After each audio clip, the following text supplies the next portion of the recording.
Ya, selamat siang pemirsa. Sumatera Utara hari ini kembali hadir menjumpai Anda untuk edisi Senin 23 Januari 2023. Kali ini bersama saya Widya Utami Putri. Seperti biasa sejumlah informasi telah dirangkum tim redaksi kami untuk Anda dan berikut Sumatera Utara hari ini selengkapnya.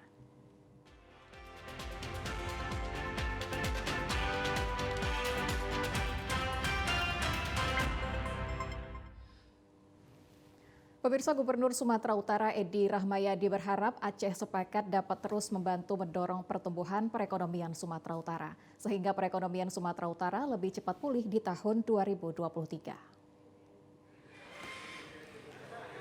Menurut Edi Rahmayadi, Aceh Sepakat merupakan organisasi yang cukup tua dan berkontribusi dalam perekonomian Sumatera Utara. Dengan jumlah yang cukup besar, suku Aceh banyak yang berbisnis di daerah ini. Ada kurang lebih 500.000 suku Aceh di Sumatera Utara dan sebagian besar berbisnis di sini. Gubernur Sumatera Utara berharap Aceh Sepakat terus mendorong hal itu agar perekonomian Sumatera Utara meningkat di tahun ini. Saat peringatan Milad ke-54 Aceh Sepakat di Balai Raya Aceh Sepakat, Jalan Mengkara nomor 5 kemarin, Edi Rahmayadi juga berharap kesolidan Aceh Sepakat semakin baik di Milad ke-54.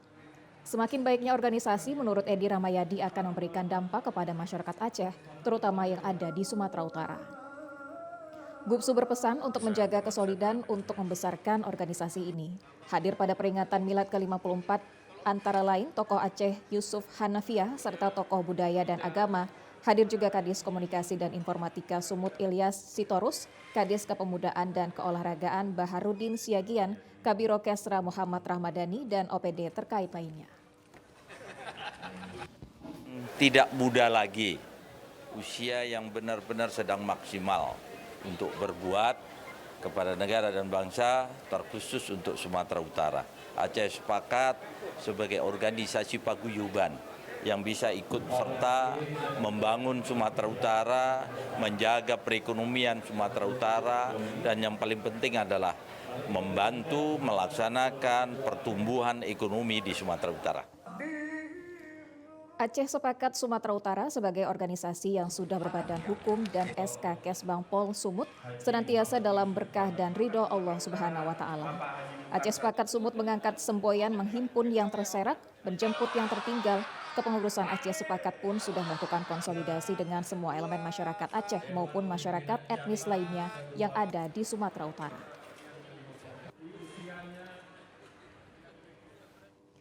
Pemirsa, pelaksanaan Milad ke-54 Aceh Sepakat Sumut yang berlangsung di Balai Raya Aceh Sepakat Jalan Semengkara Medan kemarin berlangsung sukses. Pelaksanaan Milad yang dikemas dengan kenduri, zikir, dan peluncuran buku itu dihadiri ribuan orang dari sejumlah etnis. Masyarakat Aceh yang hadir membludak meramaikan kawasan Balai Raya Aceh Sepakat. Begitupun pelaksanaan Milad untuk pertama kalinya itu berlangsung aman terkendali. Tidak hanya membludaknya tamu, Ketua Umum Aceh Sepakat Sumut Haji Mukhtar dalam kesempatan itu mengatakan keberadaan organisasi yang ia pimpin itu tak semata-mata hanya untuk masyarakat Aceh, tapi juga untuk semua pihak. Selaku anak bangsa tentunya apalagi selaku sesama umat muslim adalah bersaudara, jadi tidak ada pembatas dan buka selebar-lebarnya kepada siapapun. Aceh Sepakat Sumut merupakan organisasi sosial dan dia mempersilahkan kepada semua pihak untuk bergabung bersama organisasi tersebut. Organisasi Aceh Sepakat ini untuk mempererat ukhuwah Islamiyah dan yang ketiga tidak berafiliasi dengan partai politik maupun maksud kami partai politik manapun dan non-profit, hanya bekerja semata-mata untuk masyarakat, apakah masyarakat Aceh itu sendiri atau di luar masyarakat Aceh. Untuk itu ia berharap kepada jajaran pengurus Aceh Sepakat Sumut mulai dari tingkat provinsi hingga kabupaten kota agar solid demi kemajuan organisasi. Terobosan kita adalah yang pertama tentu kita memajukan terus Aceh Sepakat ini. Kan ini sudah 54 tahun tentu tidak muda lagi ya. Kalau 54 tahun kan sudah cukup senior ini.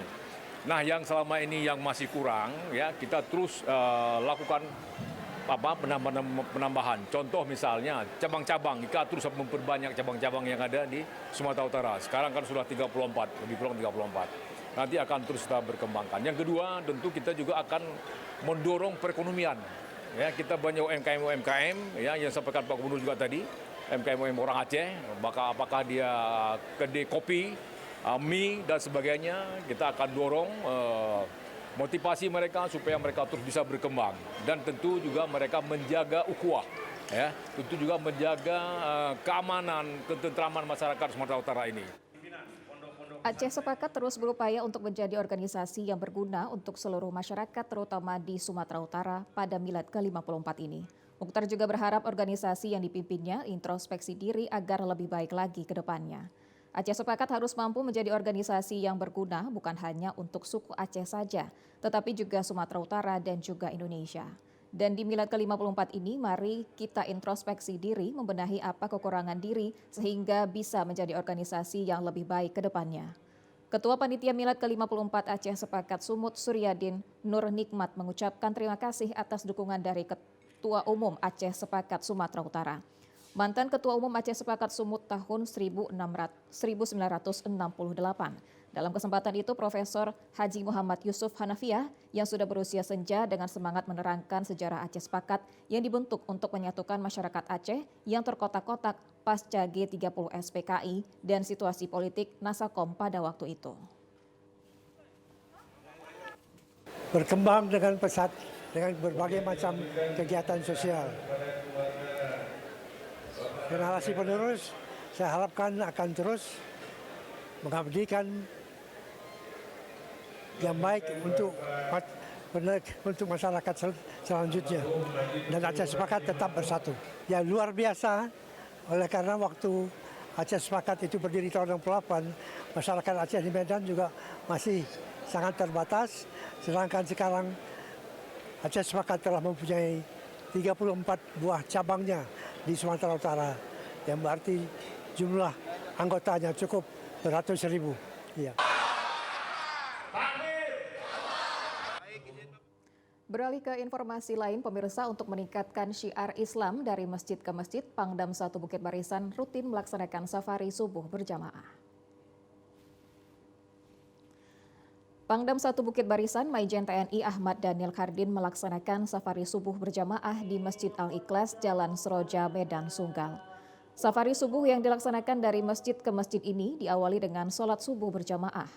Kegiatan yang rutin dilaksanakan pada setiap Sabtu diisi dengan tausiah yang disampaikan Ustadz Muhammad Amin Dalimunte. Dalam tausiahnya, ia menyampaikan pentingnya sholat subuh berjamaah. Di hadapan para jamaah, Ustadz Muhammad Amin Dalimunte mengajak umat muslim agar dapat mengingatkan jamaah lainnya untuk sholat berjamaah di masjid. Selain itu mengajak untuk bersedekah, karena dengan bersedekah Allah Subhanahu wa Ta'ala akan menambah rezeki hambanya. Kegiatan safari subuh ditutup dengan doa bersama yang dipimpin Ustadz Muhammad Amin Dalimunte.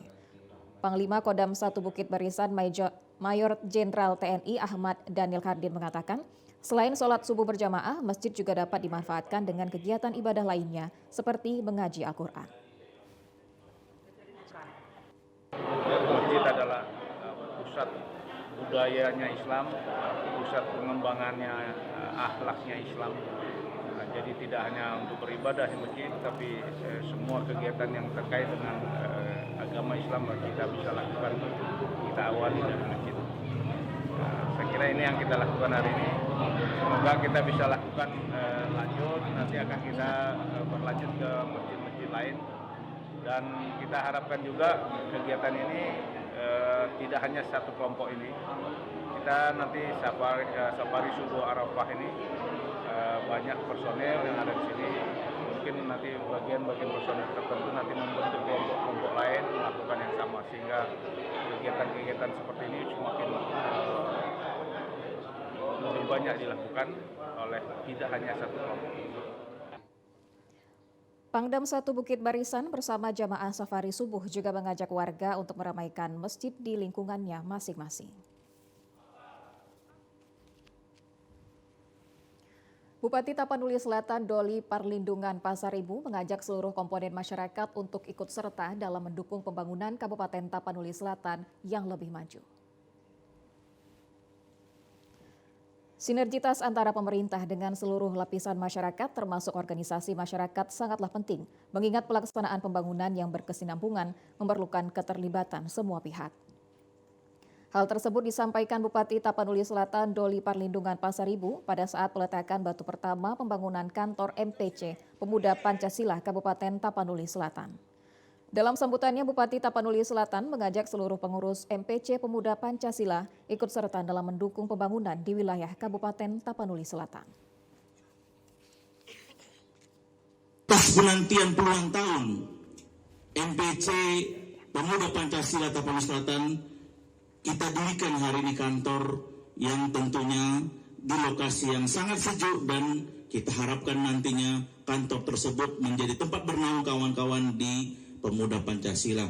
Mudah-mudahan tentu harapan kita pemuda Pancasila ini ikut mengawal pembangunan di Tapanuli Selatan yang sama-sama kita cintai. Mohon izin untuk kami. Sementara itu, Ketua MPC Tapanuli Selatan Muhammad Amin Nasution mengatakan pengadaan lahan dan pembangunan kantor berkat dukungan pemerintah Tapsel. Sedikit kami sampaikan juga, ini tidak luput dari Bapak Doli Putra Perlindungan Pasar Idu. Selaku Bupati Tapanuli Selatan, saya mohon apresiasi kepada Bupati Tapanuli Selatan yang telah membantu dan memberikan sumbangsinya kepada pemuda Pancasila Kabupaten Tapanuli Selatan. Sementara itu, Ketua MPW Pemuda Pancasila Sumatera Utara Kodrat Syah menuturkan sejarah Pemuda Pancasila didirikan untuk tugas yang mulia menjaga ideologi Pancasila dan NKRI. Tugas kita menjaga ideologi bangsa kita ini, ideologi Pancasila dan kesatuan negara kesatuan Republik Indonesia. Jadi kantor ini nantinya kita harapkan bukan hanya kepentingan pemuda Pancasila, harus juga berguna untuk masyarakat di daerah ini khusus. Usai peletekan batu pertama, Bupati dan Ketua MPW Pemuda Pancasila serta Ketua MPC Pemuda Pancasila Tapanuli Selatan menandatangani batu prasasti pembangunan kantor sekretariat MPC Kabupaten Tapanuli Selatan sekaligus penyerahan sertifikat lahan tersebut.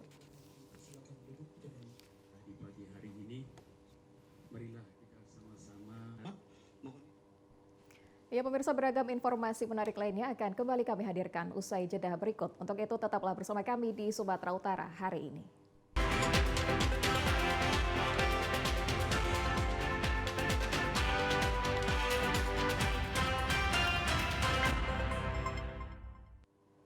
Terima kasih Anda masih menyaksikan Sumatera Utara hari ini. Pemirsa, diduga ugal-ugalan satu unit bus Damri rute Medan Binjai Deli Serdang Mebidang keluar dari jalur dan menabrak rumah beserta kios tambal ban di Jalan Lintas Sumatera kilometer 21,5 Desa Wonosari, Kecamatan Tanjung Morawa, Deli Serdang. Bus Damri Mebidang yang keluar jalur ini menabrak 2 unit kios tambal ban dan 1 unit rumah tinggal. Akibat kencangnya laju bus Damri menyebabkan 2 unit kios yang berada di tepi jalan rata dengan tanah. Salah seorang warga, Paulina, mengatakan kejadian ini bermula bus Damri datang dari arah terminal Lubuk Pakam menuju ke arah kota Medan. Diduga sopir bus Damri melaju secara ugal-ugalan sehingga keluar dari jalur, sehingga menabrak rumah dan kios tambal ban. Rumah bagian depan hancur dan 2 unit kios tambal ban rata dihantam bus Damri. Saksinya kernetnya lah bang ya, itu katanya dari terminal Pakam mau ambil rombongan di arah Binjai. Tapi ini Penghuni yang di dalam rumah tadi Bu bagaimana Bu? luka-luka Pak. Jadi sekarang ini di mana? Lagi ada di klinik mungkin lagi berobat. Nah, untuk supir dari bus ini Bu sendiri Bu bagaimana? Di mana sekarang Bu? Maksudnya kurang tahu kita Pak, karena katanya tadi mau melarikan diri atau diamankan kurang tahu. Kanit Laka Lantas Polresta Deli Serdang Ibtu Khairil Anwar mengatakan pada peristiwa kecelakaan bus Damri Mebidang tidak ada penumpang. Bus Damri melaju kencang dari arah Lubuk Pakam menuju Medan dan setibanya di lokasi kejadian ada 1 unit bus yang melaju cukup lambat. Untuk menghindari tabrakan, supir membanting setir ke kanan dan menabrak 2 unit kios dan bagian depan rumah warga. Pagi itu meluncur dengan kecepatan yang agak lumayan tinggi, menghindari kendaraan yang ada di depannya, yaitu 1 unit mobil minibus. Kemudian karena tiba-tiba mobil bus Damri menghindar dengan cara membanting setir ke kanan, akhirnya oleng dan menabrak rumah serta 2 unit bengkel. Jadi Pemirsa, petugas Satuan Reserse Kriminal Polrestabes Medan menangkap sindikat 4 orang pria yang melakukan tindak pidana pemalsuan surat tanda nomor kendaraan bermotor. 4 pelaku pemalsuan STNK Fran Mudikdo, Manda Lesmana, Rangga Rizky, dan Rizal Satria hanya bisa pasrah saat petugas unit tindak pidana Satreskrim Polrestabes Medan menggiringnya menuju ruang penyidik. Penangkapan keempat pelaku pemalsuan STNK ini berawal dari operasi Satuan Reserse Narkoba Polrestabes Medan yang melakukan penggerebekan terhadap para pelaku. Setelah ditelusuri, para pelaku melakukan tindak pidana pemalsuan STNK dengan cara mencari STNK bekas, lalu memodifikasinya dengan mengganti nomor kendaraan dan nama pemiliknya. Dan kemudian diprint ulang untuk kemudian diperjualbelikan dengan harga Rp400.000 per lembarnya. Satu di antara 4 pelaku tersebut sempat melarikan diri pasca 3 rekannya ditangkap polisi. Namun tidak berselang lama petugas berhasil meringkus mereka. Kasat Reskrim Polrestabes Medan Kompol Teguh Fatir Mustafa mengatakan saat ini penyidik tengah mendalami kasus ini, termasuk menelusuri para pembeli STNK palsu karena dinilai masih ada kemungkinan penambahan tersangka atas kasus ini. Kasat Reskrim menyebut sindikat pemalsu STNK telah menjalankan aksinya sejak 6 bulan terakhir. Tim dari Satreskrim melakukan penyelidikan mendalam, diketahui bahwasanya pelaku ini membeli STNK dari bekas, STNK bekas, kemudian dilakukan modifikasi dengan cara mengganti nomor kendaraan dan pemiliknya, kemudian diprint ulang, kemudian diperjualbelikan. Pelaku sudah melakukan kegiatannya ini sudah kurang lebih 6 bulan. Dalam operasi penangkapan ini, polisi mengamankan 45 lembar STNK bekas dan palsu, 2 unit mesin printer, serta 2 unit laptop. Keempat tersangka dijerat dengan pasal 263 KUHP tentang pembuatan surat palsu dan terancam hukuman 6 tahun penjara. Ratusan peserta sangat antusias mendaftar perlombaan permainan lato-lato untuk memperebutkan hadiah uang tunai bagi pemenang lomba.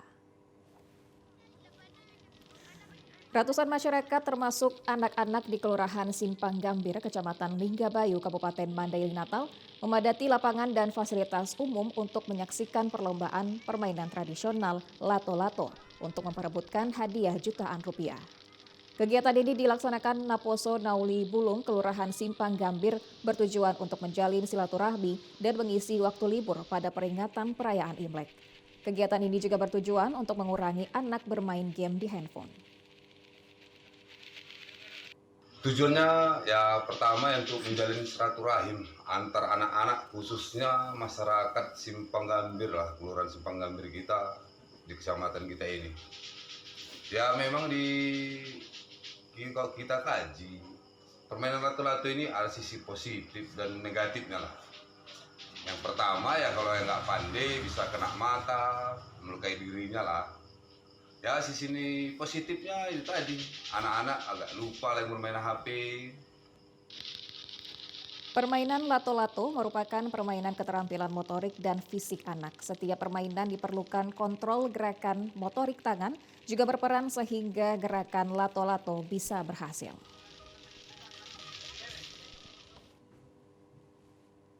Sumatera Utara hari ini akan kembali usai jeda berikut. Tetaplah bersama kami.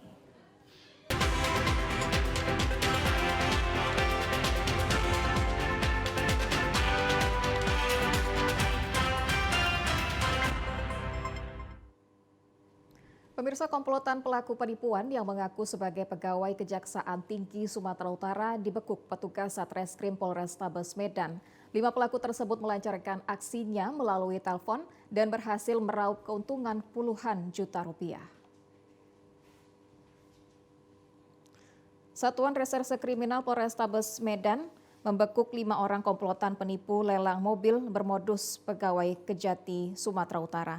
5 orang tersebut yakni Zulfikar, Adi, Kiki Wahyudi, Riki Huta Barat, dan Kibo Pasaribu diringkus polisi setelah adanya laporan salah seorang korban pada Oktober lalu dan telah mengalami kerugian sebesar 15 juta rupiah. Kepada petugas, para tersangka yang juga residivis ini mengaku mendapatkan ide modus ini sejak ditahan di Rutan Balige pada tahun lalu. Terhitung sejak bulan September, komplotan ini melakukan aksi penipuan tersebut dan telah meraup keuntungan lebih dari 30 juta rupiah setiap bulannya. Kasat Reskrim Polrestabes Medan, Kompol Teguh Fatir Mustafa mengatakan, dalam aksinya para pelaku menggunakan skenario yang berbeda-beda. Namun para pelaku sering melakukan modus dengan mengaku sebagai pegawai Kejati, Sumatera Utara. Baru-baru ini para pelaku menipu korbannya dengan menawarkan lelang mobil Pajero seharga 250 juta rupiah dan meminta uang muka sebesar 15 juta rupiah. Setelah uang muka tersebut ditransfer oleh korban, para pelaku kemudian memutuskan kontak dengan korban. 5 orang komplotan ini berbagi tugas dalam melancarkan aksinya seperti melakukan pengamatan media sosial korban, meyakinkan korban hingga berpura-pura menjadi penawar tertinggi dalam setiap pelelangan mobil yang ditawarkan. Atas perbuatannya, para tersangka dijerat dengan pasal 372 atau 378 KUHP tentang penipuan dan terancam hukuman 4 tahun penjara. Penangkapan terhadap 5 orang pelaku penipuan dengan modus menggunakan telepon dengan skenario penjualan mobil lelang. Jadi kelima pelaku ini membagi tugas sesuai dengan perannya masing-masing.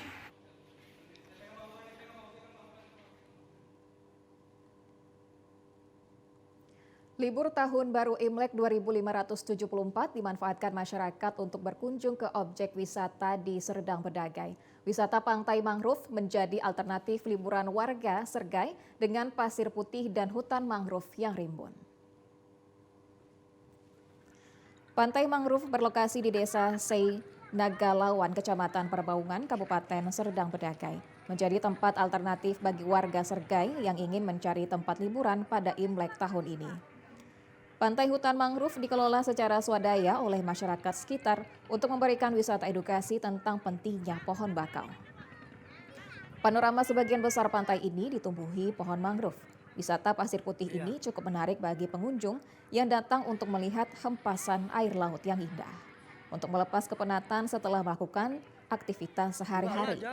Di lokasi pantai mangrove ini juga terdapat jembatan atas laut jiwa. Jika laut pasang, pemandangan ombak kecil air laut akan berada di bawah kaki. Untuk menuju lokasi ini dengan jarak tempuh 2 jam dari Kota Medan. Dan untuk tiket masuk cukup murah, untuk satu orang dikenakan biaya Rp20.000. Untuk tiket parkir kendaraan roda 4 Rp15.000 dan roda 2 Rp10.000. Martina, salah seorang pengunjung, mengatakan pantai hutan mangrove sangat indah dan tempat mengedukasi bagi anak-anak akan pentingnya penanaman mangrove atau bakau dalam menjaga ekosistem di pinggir laut. Pantai ini menjadi salah satu pilihan keluarganya yang berasal dari Serampah untuk datang dan berkunjung kembali di hari libur berikutnya.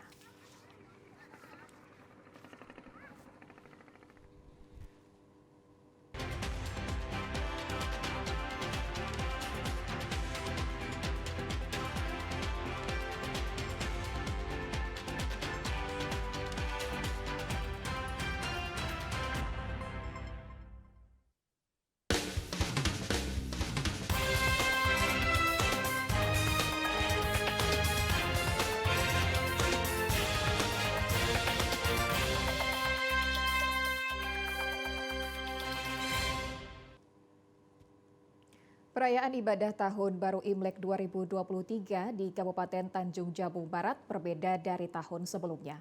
Tahun Baru Imlek 2023 ini seluruh kelenteng dan vihara dipadati warga Tionghoa yang melakukan ibadah. Kelenteng Kuangkong Wihara Majelis Budayana Kuala Tungkal sejak pagi tadi dipenuhi warga keturunan Tionghoa yang ingin melaksanakan ibadah menyambut Tahun Baru Imlek 2574 Kongsili. Pengurus Kelenteng Kuangkong Dio Sugianto mengatakan perayaan Imlek tahun 2023 ini berbeda dari tahun 2022.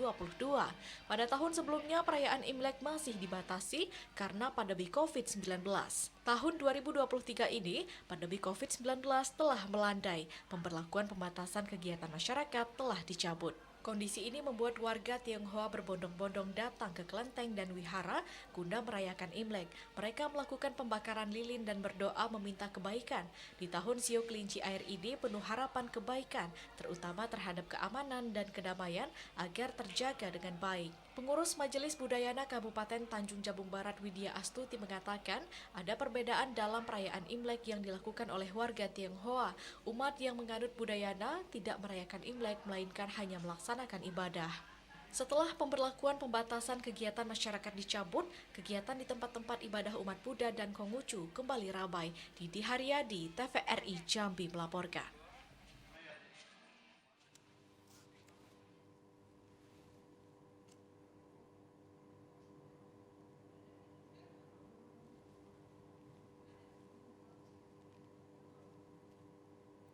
Warga keturunan Tionghoa merayakan Hari Raya Tahun Baru Imlek di Bengkulu Tengah, tepatnya Desa Tabah Pasnah, Kecamatan Talang 4 dengan mengunjungi makam terbesar di daerah tersebut. Hari Raya Imlek identik dengan tradisi warga Tionghoa. Di Kabupaten Bengkulu Tengah, tepatnya di Desa Tabah Pasma, terdapat makam terbesar warga Tionghoa di Provinsi Bengkulu yang senantiasa dikunjungi. Imam Desa Masjid Al-Janda Desa Tabah Pasma sekaligus tokoh desa, Haji Tasri mengungkapkan keberadaan makam sendiri sudah berlangsung sejak lama. Terhitung telah ada sejak sebelum tahun 1970-an. Meski jumlah mereka keturunan Tionghoa tergolong sedikit yang menetap di desa, namun keberadaan makam menjadi simbol tersendiri. Haji Tasri menambahkan, baik warga desa maupun warga keturunan Tionghoa terjalin saling pengertian. Bahkan tak sedikit mereka warga keturunan yang membantu pembangunan masjid. Sebenarnya nggak ada masalah kan, ya, antara kita dengan warga yang bermakam di situ pun ya, rukun-rukun saja, termasuk yang betul-betul tinggal di sini. Karena itu namanya di sini kan kuburan Cina, yang warga Cina yang asal keturunan Tionghoa, asal keturunan karena dia sebenarnya sudah warga negara kita itu juga ada di sini. Dan pergaulan dengan masyarakat bagus, baik masyarakat dengan dia ataupun dia dengan masyarakat bagus. Bahkan pembangunan masjid kita ini aja dibantu baik oleh warga keturunan yang tinggal di sini maupun oleh kesatuan warga yang mempunyai makam Cina itu. Hari Raya Imlek menjadi momen spesial bagi warga keturunan Tionghoa. Haji Tasri menyampaikan rasa senangnya dan mengucapkan selamat dan bahagia bagi mereka yang merayakan, semoga damai dan rukun selalu. Dari Kabupaten Bengkulu Tengah, Tim Liputan TVRI Bengkulu melaporkan. Harapan dipanjatkan warga Tionghoa dalam perayaan Imlek tahun ini. Salah satunya adalah kedamaian dan kemakmuran dalam menjalankan kehidupan. Luki Satrio merupakan salah seorang aparatur sipil negara yang memiliki darah Tionghoa di pemerintah Kabupaten Seluma. Darah Tionghoa diwariskan dari ayahnya, sedangkan ibunya merupakan warga asli Seluma. Pria 38 tahun ini telah mengabdi lebih dari 11 tahun sebagai ASN di Kabupaten Seluma dan kini telah menduduki jabatan sebagai Kepala Subbagian Hubungan Masyarakat. Luki mengaku merasa terpanggil untuk mengabdi untuk negara dan daerah dan akhirnya memilih untuk menjadi ASN pada 2011 lalu. Ia ingin memberikan kemampuan dan skill terbaik yang ia miliki sebagai partisipasinya dalam menjalankan pembangunan di Kabupaten Seluma. Karena saya ingin mengabdikan diri sebagai seorang ASN, jadi ilmu yang saya dapat sama di kuliah dulu dapat saya terapkan di dalam pemerintahan. Kerukunannya sangat terjaga karena di Seluma sendiri terdiri berbagai macam suku, tapi di sini ada rasa toleransi, saling menghormati dan menghargai. Pada perayaan Imlek tahun ini, Luki berharap masyarakat Seluma senantiasa diberi kedamaian dan kemakmuran dalam menjalani kehidupan, sebagaimana makna yang digambarkan dalam makna Tahun Kelinci. Tim Liputan TVRI Bengkulu melaporkan. Pemirsa, Vihara Armta yang berada di kota Jambi dipadati warga yang merayakan Imlek 2574 Kongzili. Warga berdoa dengan khusyuk memohon keberuntungan di tahun kelinci air. Setiap perayaan Tahun Baru Imlek di Wihara Amrta di kawasan Jalan Untung Surapati, Kelurahan Jelutung, Kecamatan Jelutung, Kota Jambi ini selalu ramai dikunjungi warga keturunan Tionghoa untuk beribadah dan berdoa. Terpantau setelah ibadah, mereka juga berziarah melakukan sembahyang abu untuk menghormati para leluhurnya. Perayaan Imlek yang jatuh pada tahun 2574 Kongzili juga banyak para jemaah yang melakukan swafoto dengan berlatar belakang ornamen khas Imlek. Meski begitu, ritual ibadah pun berlangsung khusyuk sekaligus sebarak. Seorang petugas Wihara Amrta LC mengatakan, perayaan Tahun Baru Imlek kali ini lebih ramai dari sebelumnya dikarenakan tidak ada lagi pandemi COVID-19. Namun demikian, para jemaah tetap harus menjaga protokol kesehatan COVID-19. Lebih ramai sekarang daripada kemarin. Kan udah kurangnya COVID kan. Sembayang ya. Sembayang udah dan sembayang abu. Sembayang apa, Kak? Pada perayaan Imlek tahun 2023 ini, setiap tempat ibadah dijaga oleh aparat gabungan TNI Polri guna memberikan rasa aman dan nyaman. Yogi Ramadhani, TVRI Jambi melaporkan. Ya pemirsa, informasi tadi menjadi penutup perjumpaan kita di Sumatera Utara hari ini. Mewakili kerabat kerja yang bertugas, saya Widya Utami Putri pamit undur diri dari hadapan Anda. Terima kasih, selamat siang, sampai jumpa.